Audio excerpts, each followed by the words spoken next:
Welcome to Food Friends, a podcast inspiring home cooks to try new dishes in the kitchen by sharing trusted recipes, tips, and friendship. Hi, I'm Sonia. And I'm Carrie. We met in Los Angeles over 15 years ago as personal chefs and haven't stopped talking about food since. We're so glad you're here. Thanks for being our food friend. If you enjoyed our podcast, please subscribe, leave us a review, and share this episode with friends. We love hearing from you, so follow us on Instagram or drop us a line at foodfriendspodcast.com. Yes, we'd love to hear from you and your food friends. Happy cooking and eating. Hi, Sonia. Hi, Carrie. Sonia, what was your best bite this week? Carrie, my best bite was a sheet pan meal because you know how I love my sheet pan meals, and I feel like we haven't talked about one in a while, to be fair. We haven't talked about sheet pan meals for a while, and we both love them, and I think they're so easy for home cooks. So I developed this recipe a while back, and I haven't shared it with you, but it has been one of my favorites lately, and it's something I also make for my client, and it's inspired by Hungarian sheet pan paprikash. Now, I don't know that I've ever had a paprikash. Can you tell me what that is? Yes. Oh, wow. Okay, so there's different kinds of paprikash. There's sort of the traditional Hungarian one, which is a stewed, usually chicken, with lots of actual Hungarian paprika, which has a little tiny bit of heat to it typically. It isn't just like that sweet paprika that you see everywhere. I think it's worth sourcing, and you can find them, like I find them at my regular grocery store. They come in often these little metal tins in the spice section. So they're not actually that hard to find, and it's a lovely spice. I use it all the time, not just for paprikash. And often cream or sour cream is added, and that is not something that Jewish Hungarians typically do because they don't mix meat and milk. So in my versions of paprikash, I've always done it without dairy because that's how I learned. And I have a really close friend who has Hungarian roots. Actually, you know him, John Bernad. He's the reason we met. The reason why we met. And John's family makes paprikash, and I got really familiar with it in my 20s when we first became friends. So I was like, can I get the flavors of that into a sheet pan meal? Because paprikash is a braise. It takes longer. It's a lot of work. All right. So I developed this recipe for the Nasher, which is a website I write for sometimes. And it's so funny because I would told my editor, I was like, please don't call this paprikash because people are going to get so upset because paprikash really means something. But you can't control the titles. Fun fact, if you're a writer, the publisher gets to control what they title it. So it is called sheet pan chicken paprikash, but between you and I and all of our listeners, it's sheet pan chicken paprika. That's really what I call it. So for this, I like to use bone-in, skin-on chicken. You can use either breasts or thighs or legs. I prefer dark meat in general because it tends to be less dry. And then you are also going to add a lot of vegetables that add that kind of paprikash flavor to this without it being a stew. So you add bell peppers, red, orange, and yellow. I love, but you could do just one color. Cherry tomatoes for that tomatoey note because usually it's a tomato-based sauce. And then I like to do red onions. I am strongly preferring red onions for sheet pans because they're just so pretty. Like when you cut them into wedges and roast them, they're beautiful. Well, everything that you're describing is really beautiful with the cherry tomatoes and the peppers, especially if you use colorful peppers. It's funny, I always think of you as the person who uses red onions on a sheet pan meal. Really? Yeah, because I feel like the times I've been at your house, we've made a couple of them. The color is really beautiful. It really is. And the other ingredients, it's not a long list. It's garlic and then the Hungarian paprika. If you really can't find it, you could use sweet paprika and a little bit of chili flake or a little cayenne just to give it a little heat note.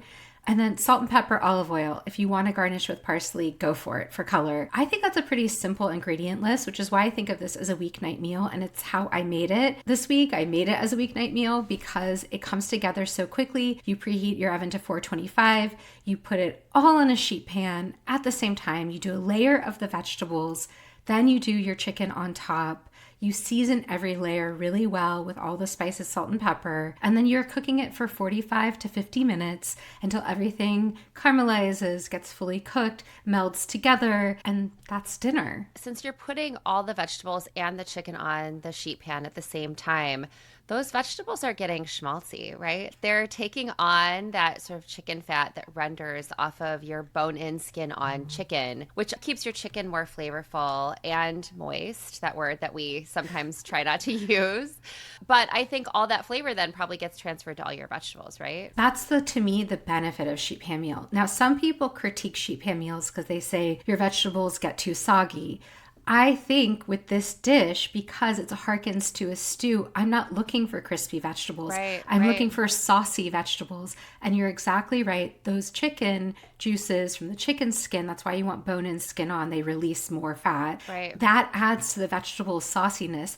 You could put this over noodles, like egg noodles. You could buttery egg noodles. You could serve this with a simple baked potato or roast potato, or you could just have this with salad if you weren't wanting a starch or grain. It's just a really versatile kind of chicken dish. I don't think this is anything completely new. Chicken, vegetables, paprika on a sheet pan. These are pretty standard combinations, but there is something about, again, that Hungarian paprika, or Spanish is good too if you can find that. I think you're underselling it a little bit. As someone who didn't grow up, my mom, she didn't even cook with onions and garlic. And so the thought of taking basically just vegetables and chicken and some spices and putting them all together and creating this really flavorful dish, this is really interesting to me. And I've confessed this a few times on our podcast. I am not a person who really makes roast chicken. And to me, this feels like a doable way of making a roast chicken, but it's not the whole chicken. So you're not trying to make sure that it's cooked all the way through. It has kind of the benefits of a rotisserie chicken. I have a rotisserie chicken truck that I go to sometimes at the farmer's market. They put onions and potatoes underneath of all those roasting spits so that all the onions and potatoes get schmaltzy from all the chicken skin. And so to me, that's a benefit of this. It is a good sort of gateway chicken recipe if you've been afraid to cook chicken. Well, Carrie, what was your best bite of the week? Sonia, my best bite of the week was the sheet pan quiche from Smitten Kitchen. I learned about this recipe from you and from our freezer episode. I was so surprised by how easy and delicious this dish was. And I made it almost immediately after we recorded this episode because I was actually hosting breakfast for a retreat at our school. And so I thought oh, okay, well, I'm hosting breakfast. I want to bring something nice and warming. I was able to make this a couple days in advance. You put it on a sheet pan. I stuck it in the fridge. It reheated beautifully. It transferred beautifully. That was going to be my question is, did you make it in advance? Because certainly you could make this the same day. But I think the thing about those freezer recipes is that they're all make-ahead recipes, whether you put them in the freezer or not. Yeah, and listen, if we had recorded that a week in advance, I would have done exactly what we talked about, which is you make it and you stick it in the freezer and then you have it. But I just needed it kind of immediately. I did make a couple changes to the recipe, and it was really because I didn't take the time to read the recipe and figure out the amounts that I needed before I went to the grocery store. And so I got home and I realized I didn't have enough. One of the great things about the recipe is it uses frozen spinach.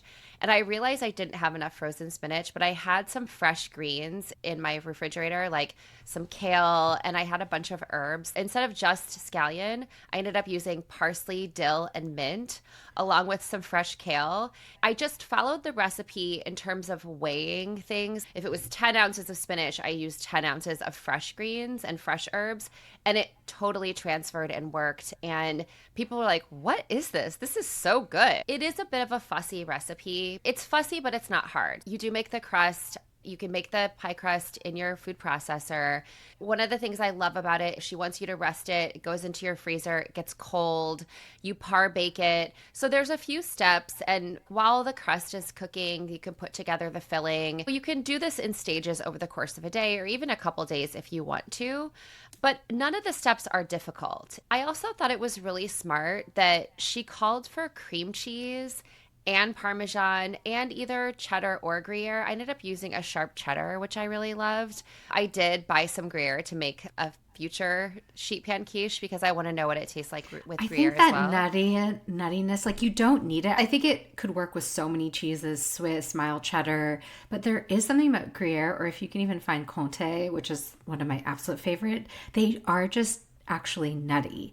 And so they pair really well with greens and creaminess, I think. I agree. And I think the cream cheese, and then there's like a little bit of cream or half and half that you can put in. It has the same elements of our life-changing frittata that we've talked at length about and we recorded an episode about. There's an onion element, there's the egg element, there's like this rich creaminess with the dairy and the cheese. And I think you want it to be a rich dish. This is not like a diet dish. No.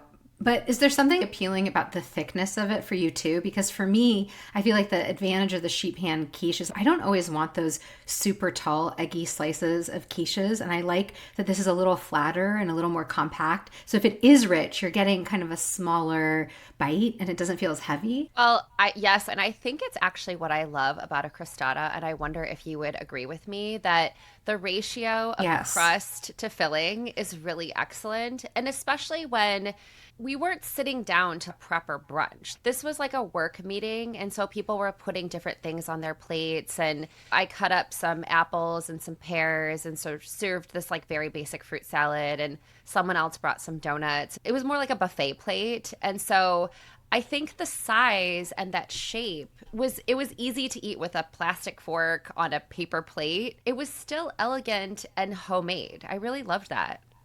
It's such a good reminder, too, that this is not just a good freezer meal. It's a good potluck or brunch or hosting dish. And the concept is so versatile. So if you don't want to make it the way the recipe is written, you could do meat and cheese. You could do bell pepper and onion. You could do kind of whatever you would want to put in an omelet or in a quiche would go well in here. If you're using the weights, like you said, just match the weights. 10 ounces of greens, so use 10 ounces of some other kind of vegetable. That's what I love about quiches, frittatas. I feel like they're very forgiving. Yeah, it was honestly so delicious with all those herbs. I loved that I just randomly had extra dill and extra mint in my fridge. It also just made me think of you more because I was using the dill too. Well, and when you brought up the herbs, I also immediately thought of those Persian herb egg dishes. It reminds me of it's called a kuku sabzi. It's literally like a Persian frittata is often how it's translated. And so you kind of marry this classic Spanish